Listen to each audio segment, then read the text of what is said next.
सुमन दिल्ली में रहती थी। उसके पापा चाट का ठेला लगाते थे। सुमन भी इस काम में अपने पापा का साथ देती थी। पापा, ये लो, सारे गोलगप्पे भी तैयार हो गए और पानी भी बना दिया। बस मीठी चटनी आप बना लो, मैंने हरी चटनी बना दी है। सुमन बेटिया, सारा काम तो तूने ही कर दिया। तू तो मेरी आदत खराब कर रही है बेटी। कुछ दिनों में तू ससुराल चली जाएगी तो तेरे बिना काम में बिल्कुल मन नहीं लगेगा। तेरी बहुत कमी खलेगी बेटिया। बस रो दिए। सुमन, अब तू ही अपने पापा को संभाल। थोड़ी थोड़ी देर में मन भारी कर लेते हैं। पापा, मैं आपको छोड़कर कहीं नहीं जाऊंगी। मुझे ये शादी नहीं करनी। मैं भी आपके और माँ के बिना नहीं रह पाऊंगी। पापा। नहीं बेटिया, ऐसे नहीं कहते। बेटियों को अपने ससुराल जाना ही होता है। केशव बहुत अच्छा लड़का है, तो ससुराल में बहुत खुश रहेगी। सुमन की शादी सूरत में तय हो गई थी। 1 महीने बाद सुमन की शादी थी, इसीलिए सुमन अपने माता पिता से दूर दूसरे शहर जाते थोड़ा उदास थी। सुमन बड़ी थी और एक छोटा भाई था जो अभी पढ़ रहा था। धीरे धीरे 1 महीना बीत गया और सुमन की शादी का दिन आ गया। सुमन के माता पिता उसे राजी खुशी डोली में विदा करते हैं। शादी के बाद सुमन दिल्ली से सूरत अपनी ससुराल आ जाती है। सुमन का पति केशव एक गैराज में गाड़ियों की मरम्मत करता था। सुमन समझदार थी, उसने आते ही पूरे घर को संभाल लिया। बस बहू, मैं और रोटी नहीं लूंगी, केशव को दे दे। बस एक ही रोटी देना, पेट में बिल्कुल भी जगह नहीं है। इतना स्वादिष्ट खाना बनाया है बहू कि मैं एक रोटी भूख से बढ़कर खा गई। कहा माँ जी, 2 निवाले की एक रोटी होती है मेरी छोटी छोटी। अब मैं आ गई हूँ ना, तो रोजाना आपको ऐसे ही गरम गरम मेरे हाथ का बना भोजन खाना होगा। कोई बहाना नहीं चलेगा। हमारे तो भाग्य खुल गए बहू, जो तुम हमारे घर में बहू बनकर आई। जीती रहो। सुनिए, मैंने आपका टिफिन पैक कर दिया है, ये लीजिए। बस मैं 2 मिनट में आई। अब ठीक है, मैं बाहर तब तक मोटरसाइकिल निकालता हूँ। माँ जी, और क्या क्या राशन लाना है? बस यही बहू जो लिखवाए है, बाकी तुम अपने लिए जो चाहो खरीद लेना। ठीक है, मैं थोड़ी देर में लौटती हूँ। सुमन केशव के साथ मोटरसाइकिल पर बाजार चली जाती है। सुमन, कहो तो गैराज बाद में चला जाऊंगा। तुम अकेले घर सामान लेकर कैसे जाओगी? अरे आप चिंता मत करो, मैं ऑटो ले लूंगी। केशव सुमन को बाजार में छोड़कर गैराज जाने लगता है। तभी उसकी मोटरसाइकिल के आगे कहीं से एक पत्थर आ जाता है। केशव की मोटरसाइकिल लड़खड़ा जाती है और वो बहुत तेज गिरता है। केशव को काफी चोट आ जाती है। सुमन कुछ ही दूरी पर थी। हे ईश्वर, ये क्या हो गया? भाई साहब, थोड़ी मदद कीजिए। चिंता मत करो बहन जी, सब ठीक हो जाएगा। कुछ लोग सुमन की मदद करते हैं और केशव को बराबर के अस्पताल में ले जाते हैं। डॉक्टर केशव का इलाज करता है। कुछ देर बाद केशव को आराम मिलता है। ज्यादा गंभीर चोटें तो नहीं थी, पर केशव के पैर की हड्डी टूट गई थी। 2 दिन बाद केशव को छुट्टी मिलती है। माँ, मैं ठीक हूँ, बस पैर की हड्डी में ही तो फ्रैक्चर है। कुछ महीनों में मैं ठीक हो जाऊंगा, चिंता मत करो। अरे माँ हो ना बेटा, तू नहीं जानता, जरा सी खरोच भी बच्चे को आ जाए तो माँ का कलेजा निकल जाता है। और फिर तेरे तो इतनी चोट आ गई है। अब तो कुछ दिन के लिए गैराज भी नहीं जा सकता। जाना भी नहीं है, डॉक्टर ने अभी 6 महीने रेस्ट के लिए बोला है। आप चिंता मत करो, पैसों की कोई तंगी नहीं आएगी। मैं कोई काम शुरू कर देती हूँ ताकि घर में थोड़े पैसे आते रहें। तभी सुमन के माता पिता भी दिल्ली से आ जाते हैं। सुमन ने उन्हें फोन पर केशव के एक्सीडेंट की बात बताई थी, जिसे सुनकर वो रह नहीं सके। अब दामाद जी, काम की कोई चिंता मत करो। सुमन ने मेरे से चाट बनाना बहुत अच्छे से सीखा हुआ है। सुमन बेटिया, तू यहाँ सूरत में दिल्ली वाले गोलगप्पे शुरू कर, वो तो बहुत अच्छे बनाती है।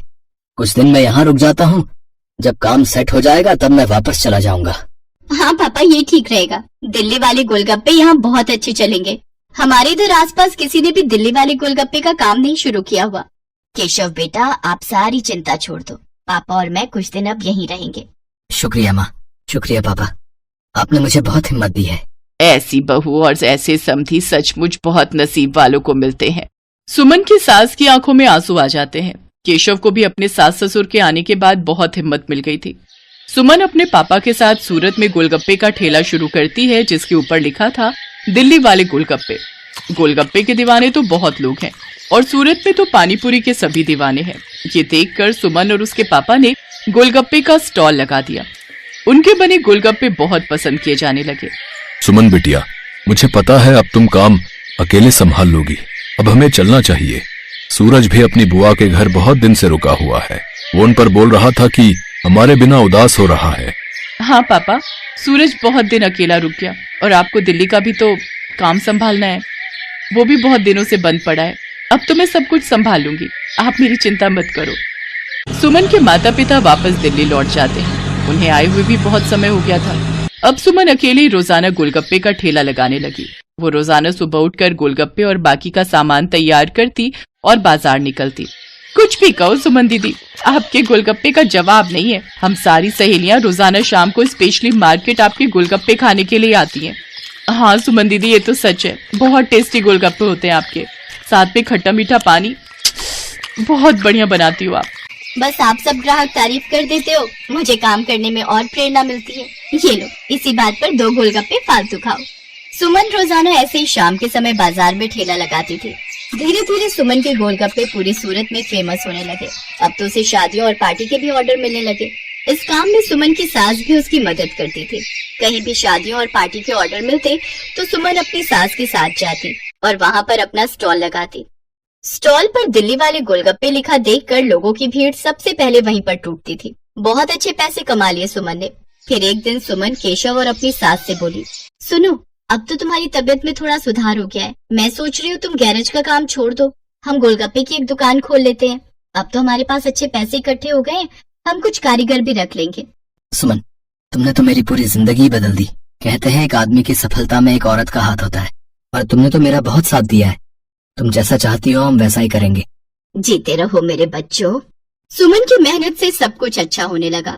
केशव और सुमन बाजार में किराए पर एक दुकान ले लेते हैं, जहाँ पर वो अपने साथ साथ कुछ कारीगर भी रखते हैं जो इस काम में उनकी मदद करते थे। कहते हैं परिस्थितियां तो जीवन में आती जाती रहती हैं।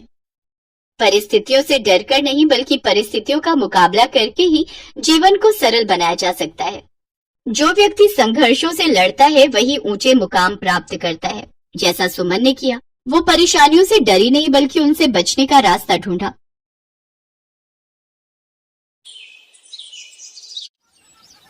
अरे भाई, कैसे दिए गोलगप्पे? 50 रुपए की प्लेट है। और एक प्लेट में कितने गोलगप्पे? 6 गोलगप्पे होंगे। और कितने? अरे बाप रे बाप, 50 के 6 गोलगप्पे, इतने महंगे। तभी सोचो तुम्हारी दुकान में भीड़ क्यों नहीं है। मुझे फालतू की भीड़ चाहिए भी नहीं। मेरे पास वही लोग गोलगप्पे खाने आते हैं जो इन्हें खाने के लायक हैं। और तुम लगता है यहाँ नए हो। दाम पूछने से पहले ऊपर लगा बोर्ड ही पढ़ लेते। दाम और नाम दोनों लिखे हैं। मेरा नाम मशहूर है और ये मेरे मशहूर गोलगप्पे हैं। एक एक गोलगप्पा इतना करारा है कि तोड़ो तो आवाज 1 किलोमीटर तक सुनाई दे। और पानी जैसा ग्राहक चाहे, पूरे 10 तरह की वैरायटी है मेरे पास पानी की। और ये देखो, ये है मेरे गोलगप्पों की असली जान, मेरा ये खास मसाला। हाँ हाँ, ये सब तो ठीक है, पर फिर भी 50 रुपए वाकई बहुत ज्यादा है। दाम तो यही है और यही रहेगा। अब तुम देख लो कि तुम मेरे गोलगप्पे खाने के लायक हो या नहीं। अरे ये क्या बात हुई, तुम ऐसे बात करते हो अपने ग्राहक से? नहीं, ग्राहक से तो नहीं, पर जो फालतू मेरा वक्त बर्बाद करे उससे मैं ऐसे ही पेश आता हूँ। चलो अब आगे बढ़ो और कोई सस्ता गोलगप्पे का ठेला ढूंढो। मशहूर ऐसा ही था। ये बात तो 100% सच थी कि वो गोलगप्पे बहुत ही अच्छे बनाता था, लेकिन इस बात पर उसे घमंड भी बहुत था। मशहूर का मानना था कि उसके पास हुनर और किस्मत दोनों का साथ है, इसीलिए उसे पूरा यकीन था कि उसका काम कभी मंदा पड़ ही नहीं सकता। और वास्तव में ऐसा हो भी रहा था। मशहूर के पास भले ही ग्राहक कम थे, लेकिन उनसे ही वो अच्छा खासा मुनाफा कमा लेता था। फिर कुछ दिनों के बाद, हाँ भाई, लाओ जरा गोलगप्पे तो लगाना। अरे तुम फिर से आ गए, रेट कम नहीं होंगे, पहले ही बता रहा हूँ। हाँ हाँ, मैं तुमसे कम करने को कह भी नहीं रहा हूँ। ऐसा करो, सिर्फ मुझे नहीं, इन सबको भी गोलगप्पे खिलाओ और इन सबके पैसे मैं दूंगा। हैं, पगला गए हो क्या? अब ऐसा करो, पहले पैसे रखो मेरे सामने, फिर बात करना। तुम भी ना बड़े शक्की हो। ये लो, ये रखे तुम्हारे पैसे। इतना कहकर सूरज ने पूरे 2000 रुपए मशहूर के सामने रख दिए। सूरज अपने साथ जिन लोगों को लेकर आया था वो देखने में ही गरीब लग रहे थे। मशहूर ने सभी को गोलगप्पे खिलाए, जिसके पैसे सूरज नहीं दिए। फिर सबके जाने के बाद, क्या बात है भाई, कोई लॉटरी वॉटरी लग गई है क्या? अभी तो नहीं लगी, पर जल्दी लगने वाली है। क्या मतलब? तुम्हें कैसे पता कि लॉटरी लगने वाली है तुम्हारी? क्योंकि निरंजन बाबा ने मुझसे ऐसा कहा है। वो बहुत ही बड़े सिद्ध बाबा है। उन्होंने मुझसे कहा है कि मैं जितने लोगों का पेट भरूंगा वो भी बिना उनसे कुछ लिए, मेरी लॉटरी लगने के उतने ही चांसेस बढ़ जाएंगे। तुम भी निरे उल्लू हो भाई, हैं? बाबा जी ने तुम्हें गरीबों को खाना खिलाकर कुछ भला काम करने को कहा होगा। जितने पैसे तुमने मेरे गोलगप्पे खिलाने में खर्च किए, उतने में तो तुम पूरा भंडारा कर सकते थे। मैं जानता हूँ, पर मुझे इन लोगों को कुछ ऐसा खिलाना था जो इनके बस के बाहर हो। खाना तो कोई ना कोई इन्हें खिलाई देता होगा, पर तुम्हारे गोलगप्पे वो इनके नसीब में कहाँ से आते? और बाबा जी ने मुझसे यही तो कहा था कि जाकर किसी का नसीब बदलो, तो मैंने बदल दिया। अब देखना, मेरी लॉटरी जरूर लग जाएगी। मशहूर और सूरज बात कर ही रहे थे कि तभी सूरज का फोन बजने लगा। हेलो, हाँ भाई, क्या तू सच बोल रहा है? सच में? वाह भाई, मजा आ गया भाई, मजा आ गया। तो वही रख, मैं बस वहीं आ रहा हूँ। अरे अरे क्या हो गया, कहाँ भागे जा रहे हो? मेरी लॉटरी लग गई भाई, वो भी पूरे 10 लाख की। शुक्रिया भाई, शुक्रिया, बहुत शुक्रिया यार। सच में तुम्हारे गोलगप्पों की वजह से ये सब हो पाया। अच्छा अब मैं चलता हूँ, मैं फिर आऊंगा और अगली बार और ज्यादा लोगों को लेकर आऊंगा। तुम तैयार है ना? इतना कहकर सूरज वहाँ से चला गया, लेकिन मशहूर को सोचने पर मजबूर कर गया। मेरे गोलगप्पे ऐसा भी कर सकते हैं, मुझे तो पता ही नहीं था। अगर मुफ्त में मेरे गोलगप्पे खिलाकर इस लड़के की किस्मत खुल सकती है तो फिर मेरी क्यों नहीं। हाँ, अब से मैं भी लोगों के नसीब बदलूंगा। अब वो नहीं, बल्कि मैं खुद अपने गोलगप्पे लोगों को फ्री में खिलाऊंगा। अगले दिन मशहूर ने सबसे पहले अपने लिए एक लॉटरी का टिकट खरीदा और फिर उसके हाव भाव बिल्कुल ही बदल गए। साथ ही उसकी दुकान का बोर्ड भी अब गोलगप्पों की कीमत की जगह पर लिखा था बिल्कुल फ्री। मतलब वो सच में अब लोगों को मुफ्त में गोलगप्पे खिला रहा था। साहब, कभी सपने में भी नहीं सोचा था कि आपकी दुकान में खड़े होकर गोलगप्पे खा सकूंगा। भगवान आपका भला करे, आपकी खूब तरक्की हो। आप जो चाहो वो सब आपको मिले, मैं भगवान से यही प्रार्थना करूंगा। मशहूर को पहली बार किसी ने ऐसा कुछ कहा था।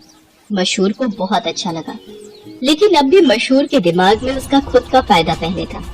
उस दिन अपने बनाए हुए सारे गोलगप्पे मुफ्त में खिलाने के बाद वो फौरन लॉटरी ऑफिस पहुंचा। मशहूर चंद, हाँ मुबारक हो, आपको इनाम मिला है पूरे 10,000 का। क्या सिर्फ 10,000? पर पहला इनाम तो 10 लाख का था। हाँ तो वो पहला इनाम भी तो है। आपकी किस्मत इतनी भी अच्छी नहीं है, शुक्र मनाइए कि 10,000 तो मिले। मशहूर इनाम के 10,000 लेकर अपने घर वापस आ गया। वो उदास था और नाराज भी। क्या हुआ जी, लॉटरी लगी क्या? लगी भी और नहीं भी, ये देखो 10,000 मिले हैं। अरे वाह, तो फिर आप उदास क्यों? आपको तो खुश होना चाहिए ना। अरे पर 10,000 से क्या होता है, इतने में तो 4-5 दिनों में अपनी दुकान से ही कमा लेता हूँ। उस लड़के को तो पहला इनाम मिला था, वो भी पूरे 10 लाख का, और उसने तो इतने कम गोलगप्पे खिलाए थे। मैंने तो अपने सारे गोलगप्पे मुफ्त में खिला दिए, फिर भी मुझे क्या मिला और उसे क्या मिला? ओफो, ये सब क्यों सोच रहे हो आप? आपने जितने भी गोलगप्पे मुफ्त में खिलाए उनकी लागत तो निकल गई ना, बोलो। हाँ, उससे तो ज्यादा ही हैं ये पैसे। तो फिर आपको नुकसान थोड़े ही हुआ है जो ऐसे मुंह लटका कर बैठे हो। 4-5 दिनों में जितना कमा पाते वो एक ही दिन में मिल गया, ये कम है क्या? मशहूर को अपनी पत्नी मोहिनी की बात ठीक लगी और उसने अपना इरादा और पक्का कर लिया। उसने आगे भी लोगों को फ्री गोलगप्पे खिलाना जारी रखा और हर रोज लॉटरी का टिकट खरीदना भी, कभी कम तो कभी ज्यादा, लेकिन हर रोज मशहूर का कुछ न कुछ इनाम जरूर निकलता था, जिससे मशहूर का हौसला और भी मजबूत होने लगा। इसके साथ ही मशहूर को अब ये सब करने में बहुत खुशी भी मिल रही थी। हर रोज लोगों के मुस्कुराते चेहरे उसकी दुकान से लौटते थे। उसके गोलगप्पे ना जाने कितने मायूस चेहरों की मुस्कान बन रहे थे। फिर एक दिन, अरे मशहूर भाई, ये क्या है? ये कमाल कब से हो गया? बस तुम्हारे जाने के बाद से ही। लेकिन माफ करना भाई, अब तुम फ्री में गोलगप्पे नहीं खिला पाओगे किसी को, क्योंकि ये काम अब मैं करता हूँ और लॉटरी भी मेरी ही लगती है। हाँ, तुम्हारे जितना बड़ा इनाम तो नहीं लगा अब तक, पर मुझे उम्मीद है कि कभी न कभी वो कमाल भी हो ही जाएगा। मशहूर की बात सुनकर सूरज मुस्कुरा दिया और उसने अपनी जेब से अपना विजिटिंग कार्ड निकालकर मशहूर को दिया और उससे बोला, कोई बात नहीं, ये मेरा कार्ड रख लो। अब लॉटरी का टिकट जब भी खरीदना हो तो बस मुझे फोन कर देना, ऑफिस तक आने की जरूरत नहीं पड़ेगी। सूरज के विजिटिंग कार्ड पर उसी लॉटरी ऑफिस का पता लिखा था जहां से मशहूर हर रोज लॉटरी की टिकट खरीदता था। असल में वो ऑफिस सूरज का ही था और उसी की वजह से हर रोज मशहूर का कोई न कोई इनाम जरूर निकल रहा था। कार्ड देखते ही मशहूर सारी बात समझ गया। उसने सूरज के सामने हाथ जोड़ते हुए कहा, मैं ये बिल्कुल नहीं पूछूंगा कि तुमने ये सब क्यों किया, क्योंकि शायद मैं जानता हूँ। बहुत बहुत शुक्रिया भाई, मुझे ये एहसास कराने के लिए कि ज्यादा पैसे कमाने से जरूरी है दुआएं कमाना, लोगों को खुशियाँ बांटना, जो मेरे गोलगप्पे बहुत आसानी से कर सकते हैं। इसके बाद मशहूर ने कभी लॉटरी का टिकट नहीं खरीदा, बल्कि वो फिर से अपने गोलगप्पे बेचने लगा। लेकिन उसके गोलगप्पों का दाम पहले से बहुत कम था, जिसकी वजह से अब हर कोई उसके स्वादिष्ट गोलगप्पों का मजा ले पा रहा था। अब भले ही मशहूर के गोलगप्पे थोड़े सस्ते थे, लेकिन ग्राहक पहले से कहीं ज्यादा थे, मतलब मुनाफा भी पहले से ज्यादा ही था। इसके साथ ही मशहूर ने फ्री गोलगप्पे खिलाना भी नहीं छोड़ा। आखिर के 10-20 गोलगप्पे वो जरूर गरीबों को मुफ्त में खिलाता था, क्योंकि अब उसे गोलगप्पों के साथ साथ खुशियां बांटने की भी आदत जो हो गई थी।